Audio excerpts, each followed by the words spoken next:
The true art of self-defense is not having to defend yourself.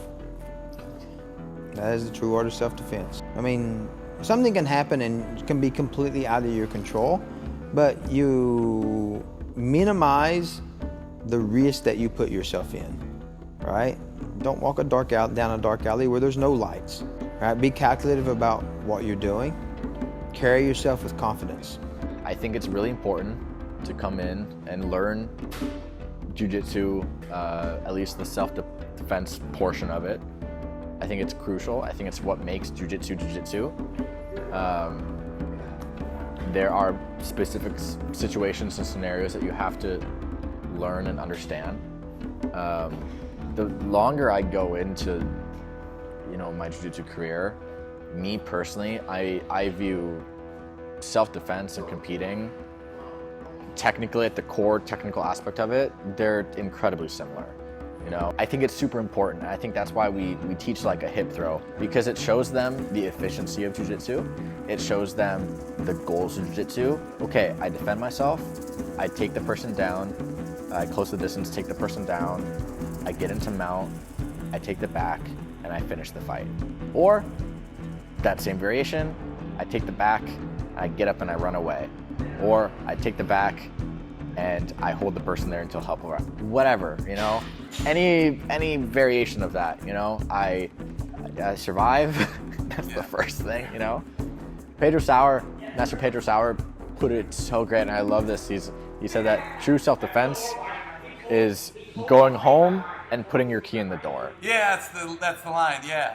Right. I don't have to knock the person out. I don't have to even win the fight. I just have to be able to go home. I think just kind of what you said, all that confidence and knowing you can defend yourself. I think just when you're out in the public and things like that, you just carry yourself differently as well too. You're a little less timid, just around people in general and things like that.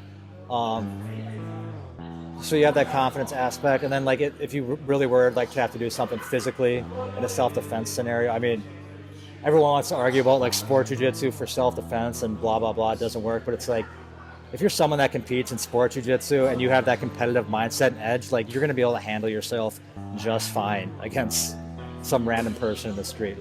Obviously there are things you do in sport jiu-jitsu that you would never want to do in a self-defense situation, but the fact that you're able to compete against someone that's also going 100% is going to very easily translate over into a real life kind of scenario, if that makes sense. The self-defense side of jiu-jitsu, especially for new timers, I remember what it was like to be a white belt and or any new move. But let's go all the way back to a white belt in the self-defense. Week one, you're completely lost. You don't understand it.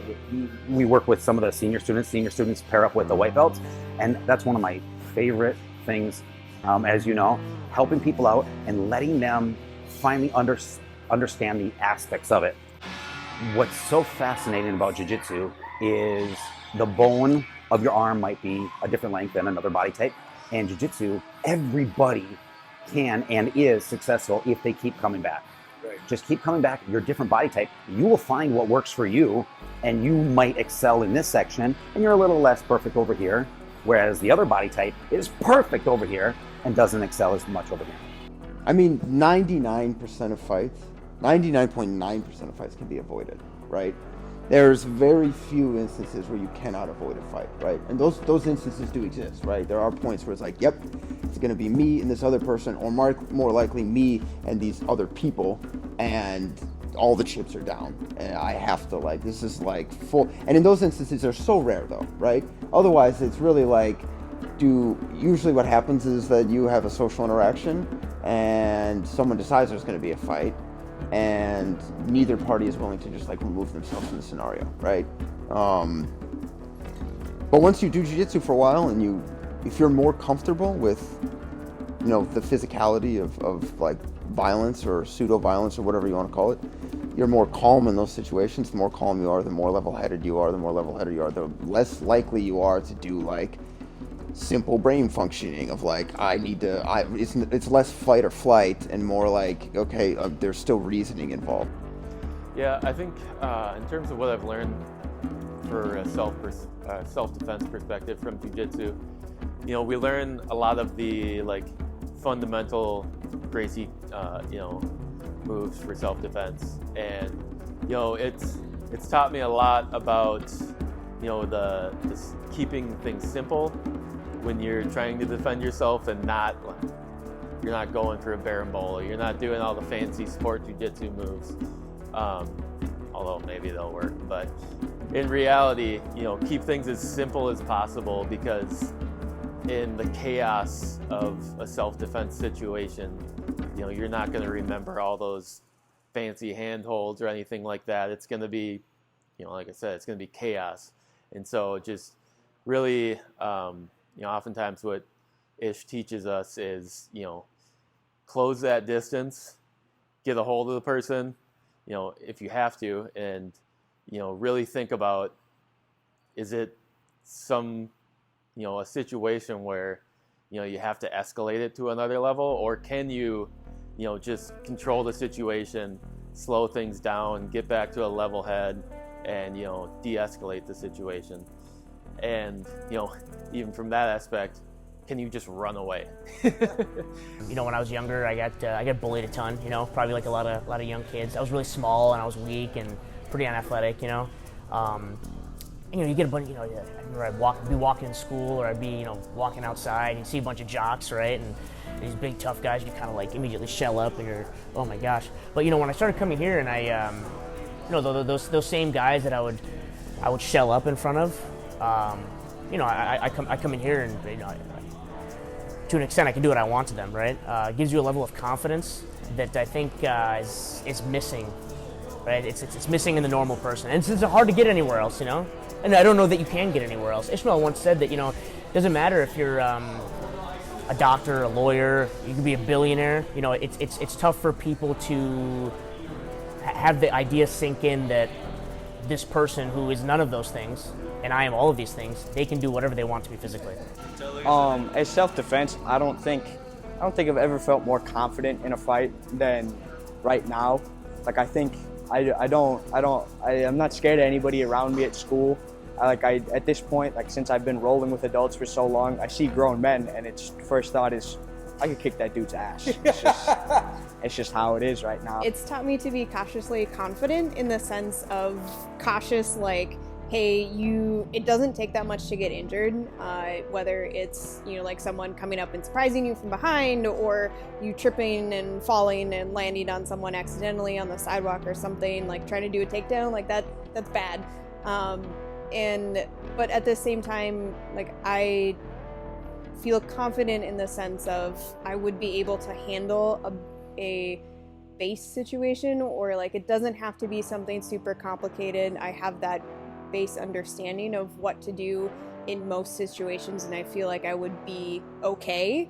But I think that it's also taught me that there's that whole realm of self-defense, in that you don't need to know a lot, but you need to practice it a lot, in the sense of, like Lucas talked about, how it's chaos in those situations, and rolling with people reminds you about how chaotic that situation can be, in the sense of they're trying to do one thing, you're trying to do another thing, but it can also be a good reminder to roll with newer people or white belts, because it's like, hey, I'm not that large of a person, but I can still prevent this person from passing my guard, or I can, if this person's trying to, put me in a headlock, I know how to get out of it, and it's not that difficult. It just takes time and effort and consistency and training. As a woman, it's definitely scary, walking by yourself. I try to avoid that anyway, but now I feel less afraid of doing it. And for sure, Jiu-Jitsu gives you like a confidence that if I have to defend myself, I can. Right, and as you do more Jiu-Jitsu, you should start to understand, like, understanding, like if you're sitting in a restaurant, you understand your surroundings. You may not even like consciously realize you understand your surroundings, but you just start to have a presence of mind just from, all of the things that's happened in training, and I mean, just rolling around on the mat, right? When on a Friday night when we have a lot of people here, right? When there's a lot of people rolling, right? The people around you, you have to be kind of cognizant of where they are. They have to be cognizant of where you are. We're kind of rolling, right? And that, some people are like, well, how's that relate to self-defense? Being aware of your surroundings relates to self-defense. I think that confidence is created through constant humbling, through the constant ego killer. People don't really understand that until they show up. Again, I'm not too embarrassed to say that I shed some tears here on the mat, because most passionate people will. You come in here and you have your confidence because you trained for 10 years. And then you have somebody else who might be a little bit more naturally athletic or trained specific moves, and they keep getting you. Now, both that confidence and the body type, you come back and you have two choices. You can get really pissed off and leave, or you can go up to your peer, your friend, and you can say, what the heck did you just do to me? Teach me. And that's where that saying comes from, is that the most important person in the gym is your training partner. And so to circle back with the confidence, when you leave here, even though you might have been humbled here, you walk out that door with, again, another flicker, a smile, a smirk, and saying, okay, tomorrow I'm gonna be better than myself. It's hard when like your idea of who you are doesn't line up with what is actualized on the mat, right? Like, some people think they're great athletes, and it's like, you're not a great athlete, right? Some people think they like naturally learn things really quickly, and it's like, you're not gonna learn jiu-jitsu quickly. Like, it's gonna be hard. Like, even if you learn it quickly, it's still like a macro enterprise. It's like, yeah, it's gonna take years and years and years, right? So, and that, you know, it's like, so there's like no faking it on the mats, I think is one of the sayings or whatever. And it's like, yeah, everybody knows that. Everybody knows in the end who's going to be winning, who's not going to be winning, right? Like, you can talk your game up all day. It's like, it doesn't matter. It's like, did you tap? It's like, you tapped, right? So it's like, okay, well, we all know. It doesn't matter. And that's the nicest thing about it, right? Is it gets rid of all of a lot of the posturing, right? Because in the end of the day, it's like, you can see it. Like, oh, you're on the mat, you got beat up. It's okay. Oh, we all get beat up, right? That's the other thing, is everyone gets beat up. Everyone gets got. It's an awareness thing as well. It's not just like, okay, I can just like kind of walk through a dark alley, you know, I'm never gonna be in a dark alley, you know? So I never like, you know, even when I kind of find myself walking to my car later at night, okay, let's just keep my head on a swivel, let's check behind me, right? Okay, let's check, like, you know, there's all these things. It's not like I'm living in fear, but I can only imagine what like someone who is not a, you know. Yes, exactly. You know. Even if you're somebody that's done 10 jiu-jitsu classes, right? Displaying confidence, understanding your surroundings, minimizing the risk of the situation you're in, right? And then hopefully you never have to defend yourself. Hopefully, like, the closest you feel like you ever get in a fight is actually you go to a tournament and the person aside from you doesn't know you and you're trying to submit them and they try to submit you. Hopefully that's the closest you ever get, right?